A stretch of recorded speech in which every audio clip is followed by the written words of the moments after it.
gostaria de máxima atenção de todos, por favor, tá? Para a gente poder raciocinar e refletir naquilo que nós vamos estudar aqui nesta manhã, ok? O primeiro texto que nós vamos ler, eu gostaria de iniciar o nosso sermão lendo o texto aqui de Marcos, capítulo 1, verso 14 e o verso 15. Tá? Quem quiser acompanhar na Bíblia, fique à vontade, mas o texto está sendo projetado aqui para nós. O texto diz assim, meus queridos: depois que João foi preso, Jesus foi para a Galileia, proclamando as boas novas de Deus. O tempo está cumprido, e é chegado o reino de Deus. Arrependam-se e creiam no Evangelho. O tempo está cumprido. Essa mensagem foi pregada por Jesus quando ele iniciou seu ministério aqui na Terra. O momento mais importante, meus irmãos, da história do nosso universo havia chegado. Jesus, então, inicia seu ministério de pregação. Ele começa a advertir as pessoas. O tempo está cumprido. Houve um momento lá na eternidade que Deus Pai, Deus Filho e Deus Espírito Santo haviam feito o plano da salvação, para que, se caso o homem caísse em transgressão, um deles teria a atitude de se encarnar, vir aqui nessa terra e salvar o homem da culpa do pecado. E Jesus começou a pregar no meio do povo: arrependam-se, porque o tempo está cumprido. Irmãos, os estudiosos acreditam que desde que a promessa foi feita lá no Éden, se lembra, né? Quando Adão e Eva pecaram, a promessa foi feita lá no Éden de que um dia o descendente da mulher viria para salvar o homem do pecado. Os estudiosos acreditam que haviam se passado pelo menos 4.000 anos. 4.000 anos se passaram desde que a promessa foi feita lá no Éden até o aparecimento de Jesus Cristo aqui nessa terra.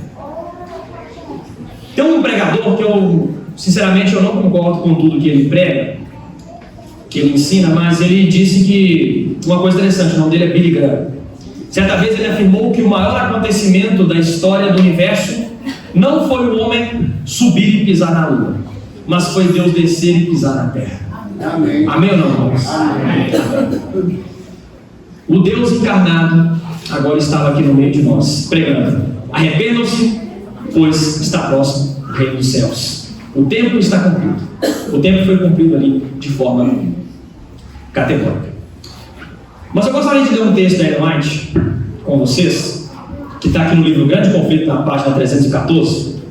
E nós vamos estudar então um pouco sobre esse momento do aparecimento de Jesus aqui na história dessa terra. O texto se encontra então no livro Grande Conflito, na página 314. Presta muita atenção, irmãos, porque nós vamos ler aqui agora, nesse momento. Um anjo visita a terra a fim de ver quais os que se acham preparados para receber Jesus. Não houve voz alguma de louvor e triunfo, anunciando que o tempo da vinda do Messias está às portas. O anjo paira por algum tempo sobre a cidade escolhida, e o templo onde a presença divina tinha sido manifestada durante séculos. Mas mesmo ali, há idêntica diferença. Os sacerdotes, em sua pompa e orgulho, estão oferecendo profanos sacrifícios no templo. Os fariseus estão em altas vozes expulsando ao povo ou fazendo jactanciosas orações nas esquinas das ruas. Nos palácios dos reis, nas assembleias dos filósofos, nas escolas dos rabis, todos, de igual maneira, se acham inconscientes do maravilhoso fato que encheu todo o céu de alegria e louvor: o fato de que o Redentor dos homens está prestes a aparecer na terra. Evidência alguma há de que Cristo seja esperado, e nenhum dos preparativos para o príncipe da vida. Com espanto está o mensageiro celestial, prestes a voltar para o céu, com a desonrosa notícia, quando descobre alguns pastores que à noite vigiam seus rebanhos e, mirando o céu bordado de estrelas, meditam na profecia do Messias a vir à terra, anelando o advento do Redentor ao mundo. Meus irmãos, esse texto, eu sinceramente, quando eu li ele a primeira vez, eu fiquei impressionado. Sabe por quê? A serva do Senhor, ela diz que quando Jesus nasceu aqui nessa terra, Deus enviou um anjo lá na cidade de Jerusalém. Esse anjo, ele visitou a cidade para ver quais as pessoas que estavam preparadas para receber Jesus aqui. E não houve nenhum sinal de preparação do povo de Deus, aquele povo que havia esperado por 4.000 anos, meus irmãos. Nós não estamos falando aqui, por exemplo, a igreja adventista existe há quanto tempo? 179 anos, né? 169 anos que a igreja existe, se a gente for contar de 1844, né? Então veja bem, nós não estamos falando de um tempo curto igual a igreja adventista existe. Nós estamos falando de 4.000 anos que o povo de Deus, que a mensagem foi pregada de geração em geração, dizendo que um dia o Messias viria aqui a essa terra.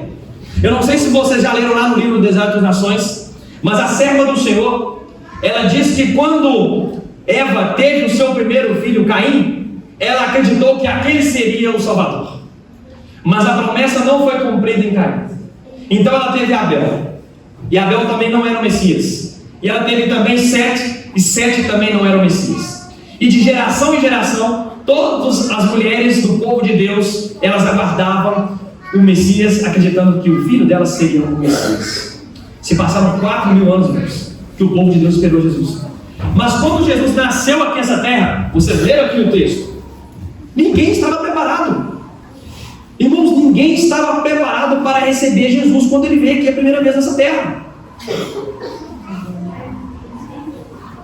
Mas uma coisa que eu acho interessante é que no livro de Amós, capítulo 3, lá no versículo 7, lá diz que Deus ele não faz coisa alguma sem antes fazer o que, queridos? Quem lembra o texto? Sem antes revelar os seus segredos aos seus servos, os profetas. Então Deus não faz coisa alguma sem antes revelar os seus segredos aos seus servos, os profetas. Mas então, o que aconteceu, queridos, para que esse povo rejeitasse Jesus quando ele veio aqui? Porque ninguém reconheceu. 4.000 anos se passaram. O povo de Deus, irmãos, eles tinham a Bíblia. Veja, eles tinham a Torá, as Escrituras nas mãos. Eles tinham, por exemplo, o texto de Miqueias, capítulo 5, verso 2, que lá diz aonde a cidade onde Jesus nasceria. Eles tinham, por exemplo, o texto lá de Salmo 22, verso 1, que dizia as palavras que Cristo ia pronunciar no momento de sua morte na cruz. Os judeus sabiam, irmãos, no texto de Isaías, capítulo 7, verso 14, onde diz que uma virgem seria dado um sinal, da virgem nasceria Jesus Cristo. Eles tinham, por exemplo, a profecia de Números, capítulo 24, versículo 17, onde diz que apareceria no céu um sinal astronômico indicando o momento do nascimento de Jesus aqui nessa terra. Os judeus tinham, por exemplo, Daniel capítulo 9, verso 25, lá diz, por exemplo, o ano do batismo de Jesus. Daniel capítulo 9, verso 26, lá diz o ano da morte de Jesus. Eles tinham todas as profecias relacionadas ao primeiro advento de Jesus. Irmãos, veja bem aqui, nós aqui hoje, nós estamos no século 21, nós não sabemos que dia que Jesus vai voltar. É ou não é verdade? Verdade. Ninguém sabe. Se subir um pregador aqui, um pastor, um missionário, qualquer pessoa que suba nesse púlpito aqui e dizer para vocês que descobriu o dia da volta de Jesus, descarte. Sinal de falso profeta. Mas o povo de Deus, lá no Antigo Testamento, eles sabiam a data da primeira vinda de Jesus, sabia? Pasmo que eu vou dizer para vocês aqui agora. Você sabia que o judeu sabia até o dia, a hora e o mês da morte de Jesus? Sabia disso? Fácil, era só eles estudarem a festa da Páscoa. Jesus não era o Cordeiro Pascal? Diz Paulo lá em 1 Coríntios capítulo 5, se eu não me engano, versículo 7. Jesus era o nosso Cordeiro Pascal. Era simples, era só eles estudarem as festas judaicas, por exemplo, a festa da Páscoa, e lá tinha a data, o dia, a hora e o mês da morte de Jesus. Se Jesus é o Cordeiro Pascal, eles tinham até essa data, queridos. Mas o que aconteceu para que quando Jesus Cristo chegasse aqui nessa terra, ele não fosse esperado por quase ninguém, como diz a serva do Senhor lá no livro Grande Conflito, página 314. Algo aconteceu, queridos. Algo aconteceu. E eu vou mostrar para vocês aqui agora. O livro Deserto das Nações, na página 115.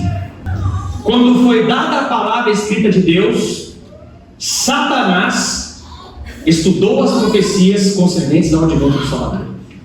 De geração em geração operou com o intuito de cegar o povo para essas profecias, de modo a rejeitarem a Cristo em sua vida. Vocês estão entendendo o que aconteceu, queridos? Satanás estudou as profecias concernentes ao primeiro advento do Salvador. E ele fez o quê? Ele operou de geração em geração para cegar o povo em relação a essas profecias, de modo ao povo rejeitar Jesus na sua primeira vinda. Simples foi isso que aconteceu. Porque houve um tempo, desde Adão até Moisés, que a palavra de Deus ela não havia ainda sido escrita. Os servos de Deus, eles transmitiam a mensagem, a palavra de Deus, o quê? Como que eles transmitiram? De forma oral, né?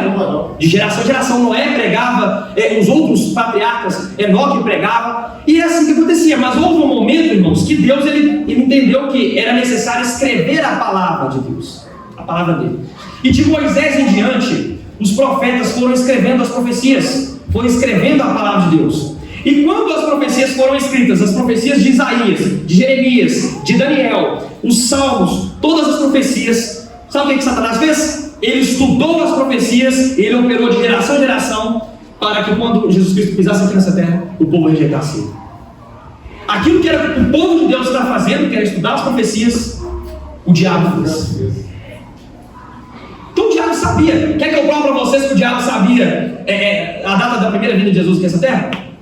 Quem entrou, queridos, no corpo de Herodes para fazer com que, para dar um decreto para matar todas as crianças abaixo de 2 anos lá? Quem será que entrou no corpo de Herodes? Satanás.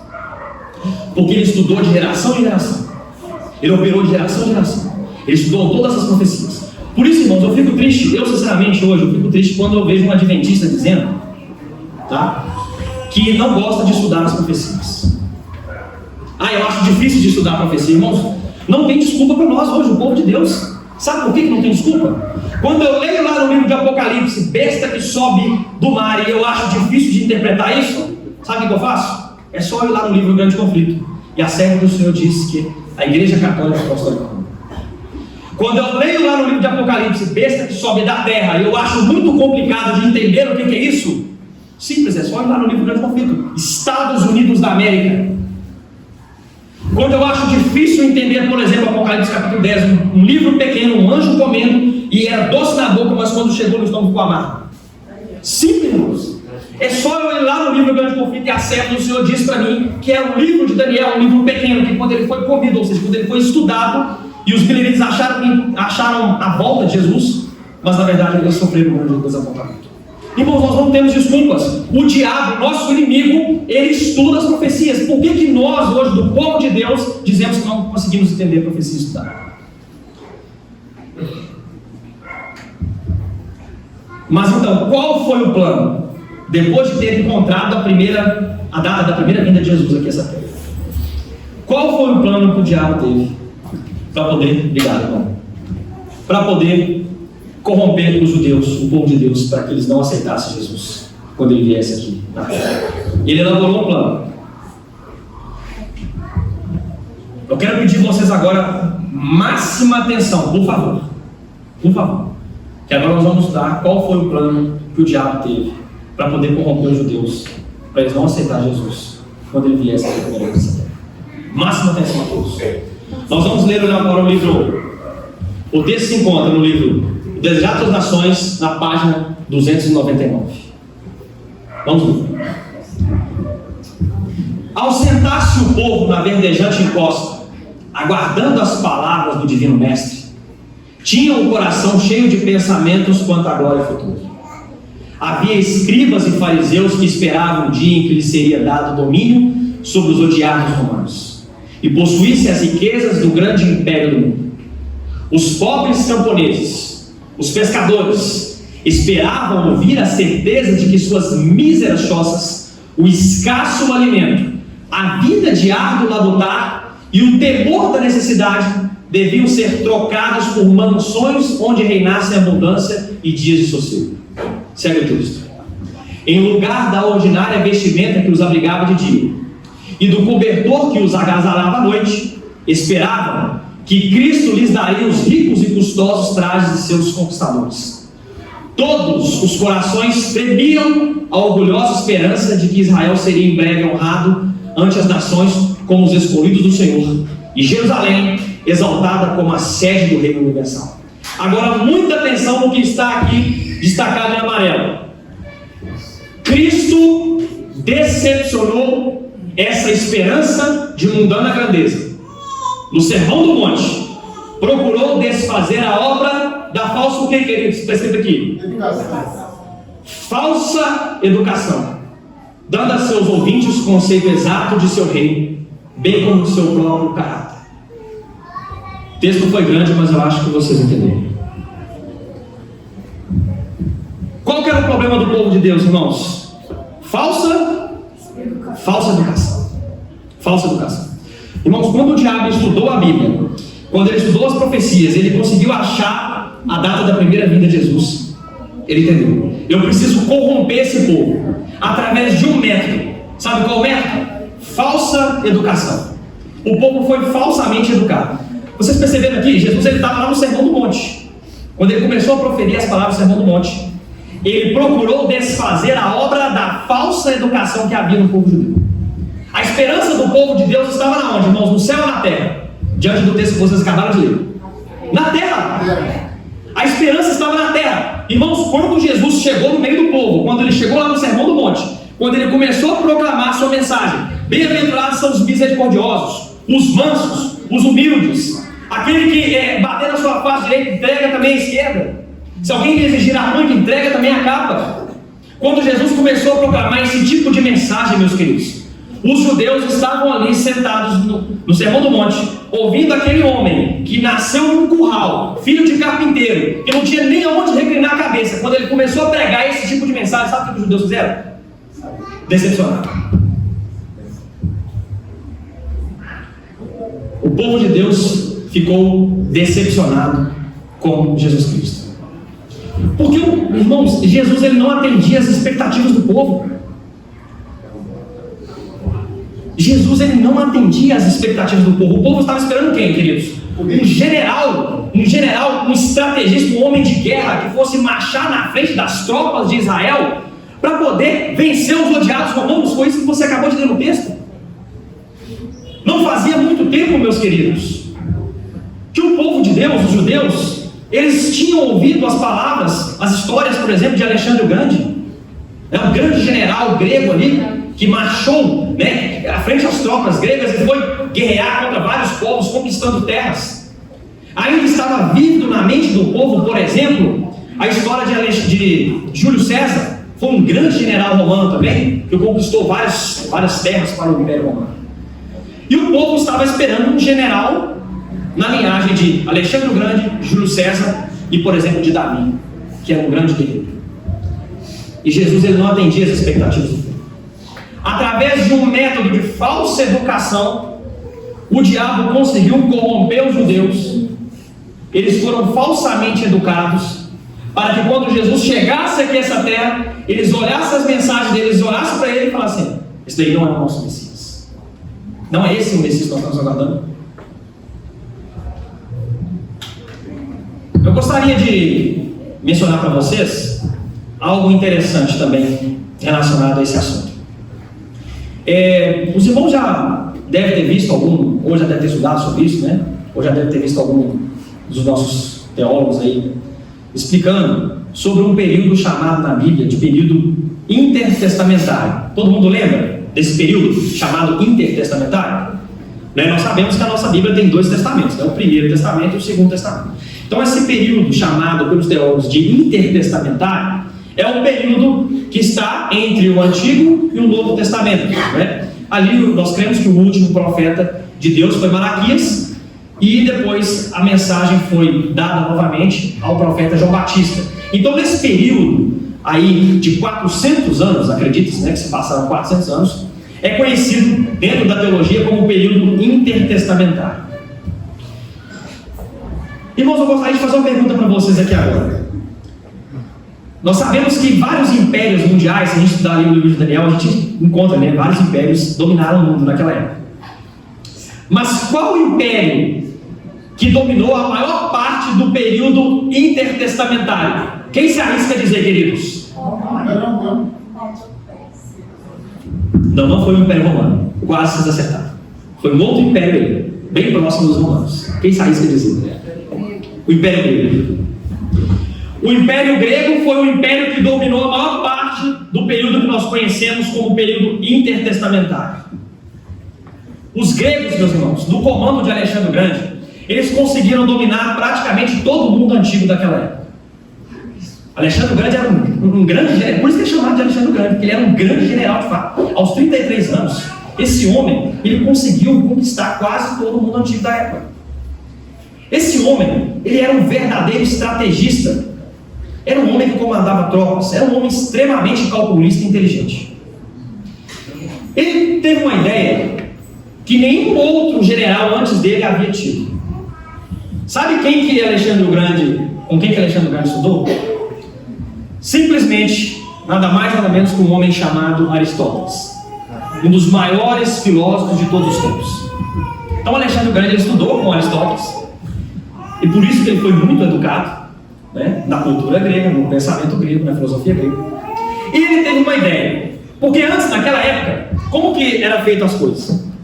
O império dominava uma certa região, ele queria estender seus domínios, né? Ele chegava até um outro local, ele usava a força bélica com um outro império, contra um outro império, e aí eles degladiavam, e esse império que ganhava, ele dominava aquela região, e aquela região, as pessoas daquela região se tornavam súditas daquele império. E quando chegava um outro império superior, fazia a mesma coisa, derrotava o império vigente e dominava aquela terra, e por aí vai. Só que Alexandre o Grande ele teve uma ideia. Ele pensou o seguinte: eu quero estabelecer um governo mundial. Sabe como? Levando a cultura grega aos povos conquistados. Essa foi a estratégia que Alexandre o Grande usou. Irmãos, só para vocês terem ideia, qual o império que derrotou os gregos? Vocês acabaram de dizer. Foi o Império Romano, foi? Roma. Os romanos eles derrotaram os gregos usando a força bélica. Mas vocês sabiam que o pensamento dos romanos era o mesmo pensamento dos gregos? Porque Alexandre o Grande, ele conseguiu perpetuar a cultura grega aos povos conquistados. Inclusive Roma, que derrotou os gregos, passaram a pensar como os gregos, passaram a se vestir como os gregos, passaram a comer como os gregos, e por aí vai. Sabe como que é conhecido isso dentro da história? É o processo de helenização. O que é helenizar? Helenizar é eu levar a cultura grega a um outro povo conquistado. Foi isso que Alexandre o Grande fez. Alexandre o Grande e os seus generais, os seus outros homens comandados por ele, eles tiveram a ideia de helenizar os povos conquistados. Levar a cultura grega, levar o pensamento grego, o estilo de vida grego, a linguagem grega aos povos conquistados. Irmãos, e veja bem, eu gostaria de ler um texto com vocês aqui, que está no livro, no Comentário Bíblico Adventista, no volume 5, tá? Lá na CPP tem esse comentário bíblico. Eu estava estudando sobre o tema, eu encontrei uma informação interessante aqui, né, que está escrito nesse comentário. Veja bem aqui, queridos, essa informação também é muito interessante. Os judeus que se instalaram em Alexandria, logo após a sua fundação, se helenizaram durante o período do governo ptolomaico sobre a Palestina. Irmão, vocês lembram que depois da morte de Alexandre o Grande, o Império Grego ele não dividiu ali em 4 partes, os quatro generais, né, principais dele dominaram cada parte do Império. Ptolomeu, então, ele ficou responsável por comandar a região do Egito e também a região da Palestina, onde está Israel ali no mar. Então, os judeus que se instalaram em Alexandria, que foi uma cidade que Alexandre o Grande fundou lá no Egito, o que aconteceu com esse povo? Eles foram o quê? Helenizados. Havia judeus nas principais cidades do Império. E mesmo na Palestina, muitas cidades se tornaram centros da cultura grega. Aqueles que lidavam diretamente com os oficiais do governo tinham que usar a língua grega, e muitos entre as classes superiores da Judéia, incluindo os principais sacerdotes, adotaram roupas e costumes helênicos. A minoria jovem sentiu que a fé e a moral estavam ultrapassadas, mas a maior parte das pessoas estavam inclinadas a descrer dos novos caminhos. Irmãos, é tão impressionante que nós estamos dentro de um grande conflito e o nosso povo ele não está entendendo.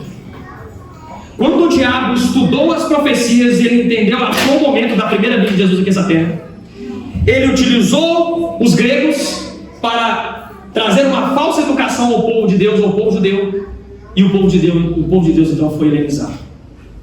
Por isso que eles rejeitaram Jesus na sua primeira vinda aqui nessa terra. Vocês estão entendendo aqui agora? Quer que eu faça uma prova com vocês de que o povo de Deus foi helenizado? Veja bem, vocês lembram aquela passagem que Pedro e os discípulos estavam ali dentro do mar, no mar, e o mar ficou agitado, e aí eles viram Jesus vindo, andando sobre as águas. O que Pedro e os outros discípulos disseram ali? Quem lembra? Era um fantasma. Fantasma.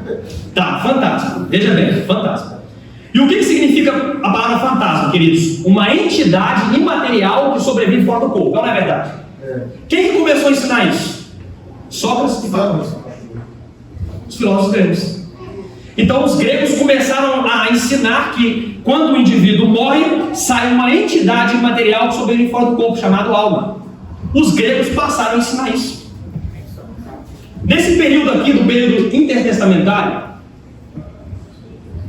o Ptolomeu, que foi o que dominava a região da Palestina, ele estava lá em Alexandria, ele pediu para que 72 anciãos descessem de Jerusalém até a Alexandria, para poder traduzir a Bíblia, a Torá, do idioma hebraico para o grego.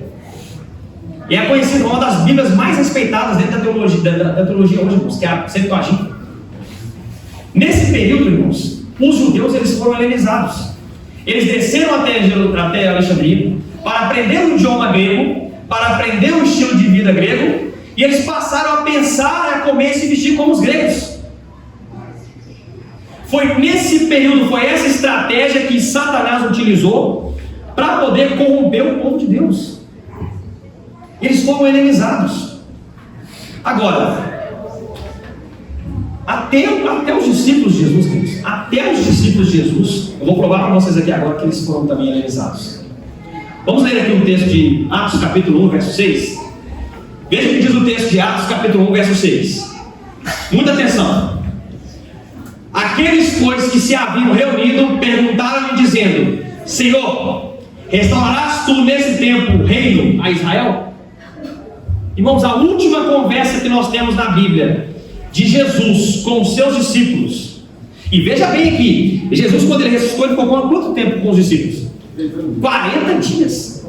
40 dias conversando a respeito de quê, queridos? Qual foi o tema ali relacionado ao livro de Atos? A respeito do reino dos céus. Jesus, depois de ressuscitado, ele conversou com os discípulos por 40 dias a respeito de um único tema: o reino dos céus.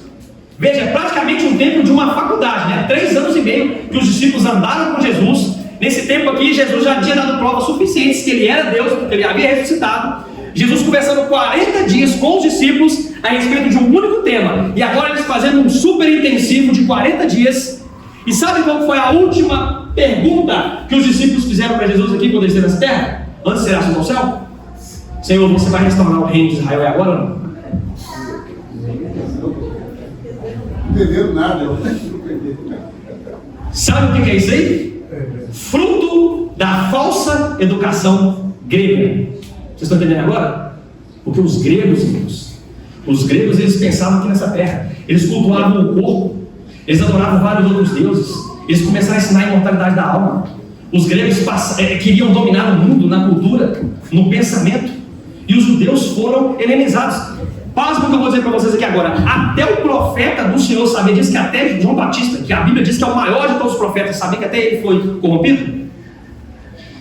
Até o profeta João Batista foi corrompido, porque quando João Batista estava preso lá, naquele local, o que ele pediu para os 2 discípulos dele perguntar para Jesus? Se ele era o Messias.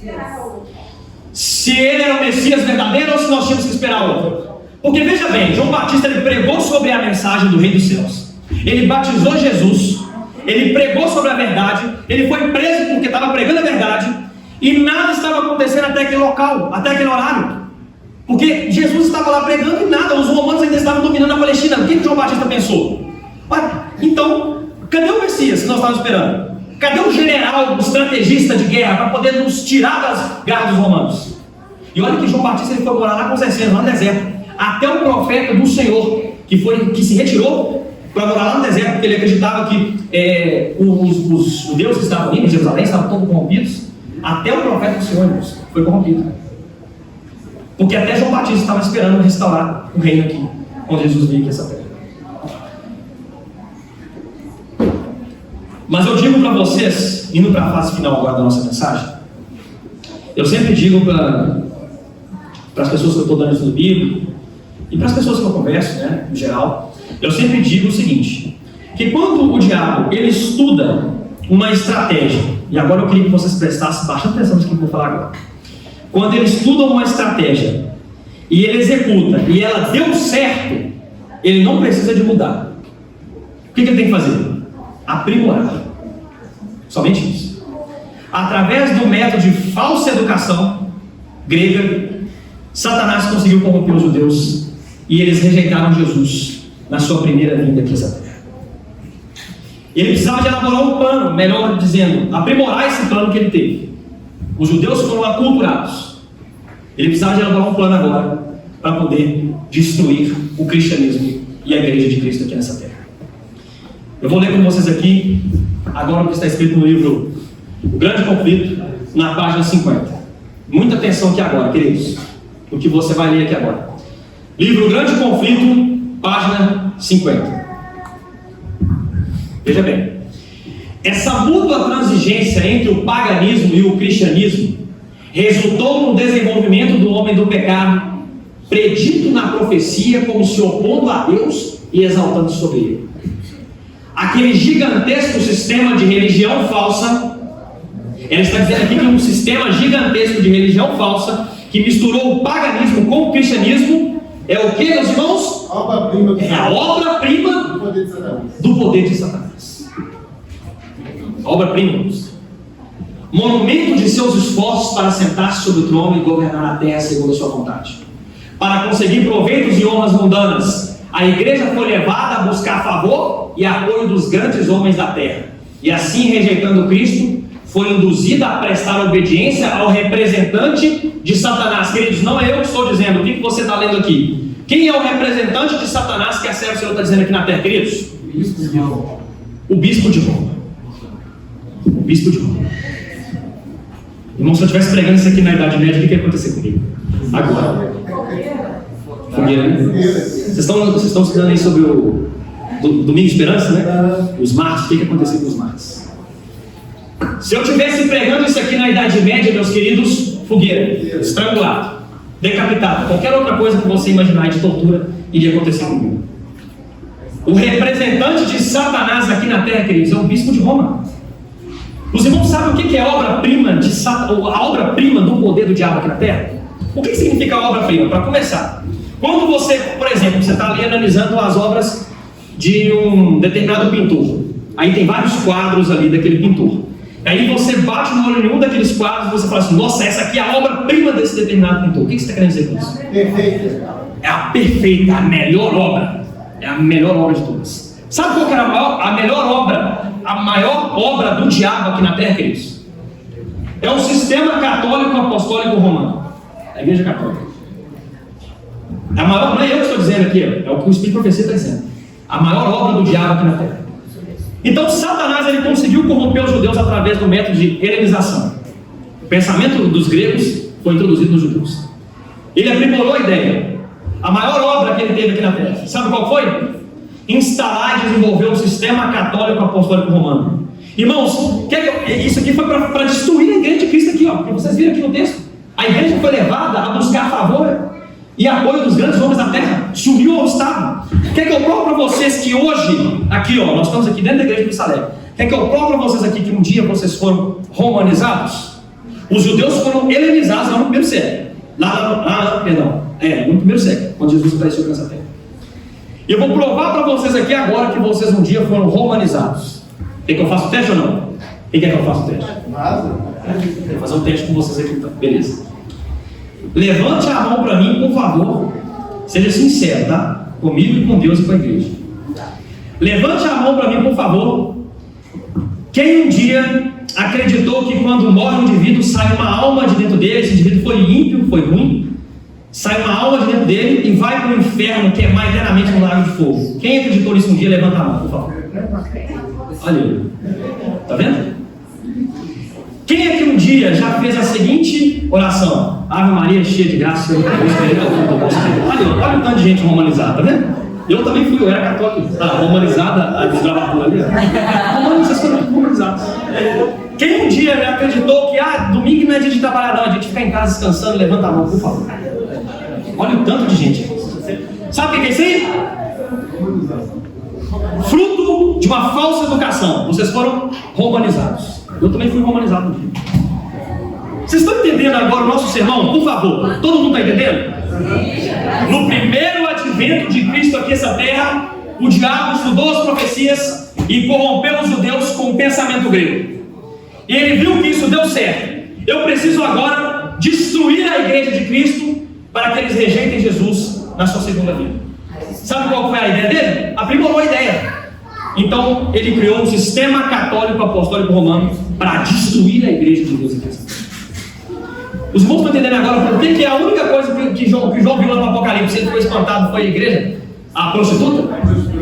Ele foi espantado, porque ele já tinha visto o diabo, já tinha visto as bestas, já tinha visto tudo quanto é coisa que não presta. Mas quando ele viu aquela mulher, aquela prostituta sentada ali com o cálice de ouro, com vinho, transbordando as abominações, João ficou espantado. Porque foi através desse sistema romano papal que o diabo conseguiu corromper a igreja de Cristo aqui nessa terra. Vou ler o último texto com vocês aqui agora para nós encerrarmos nosso sermão. Vou provar para vocês ainda do que eu estou dizendo aqui.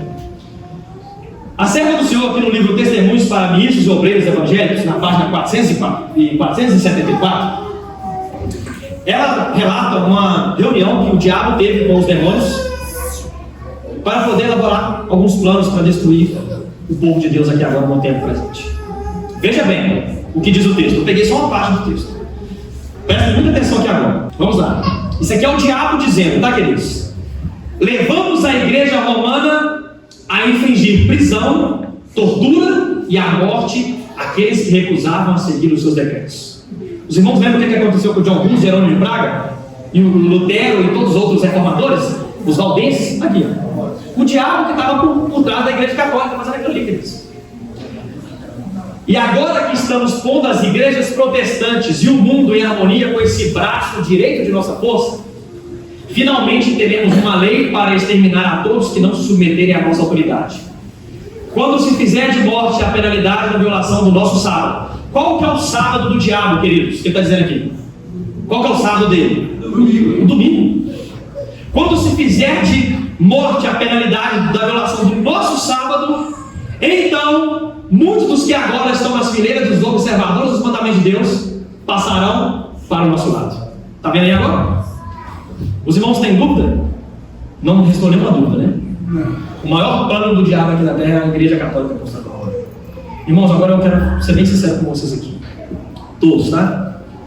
Os desbravadores estão aqui, nós temos muitos adolescentes, né? Todos que estão aqui, vocês que estão aí acompanhando o nosso sermão, adultos, jovens, adolescentes, todos nós temos que estar conscientes, irmãos, do conflito que nós estamos vivendo aqui nessa terra.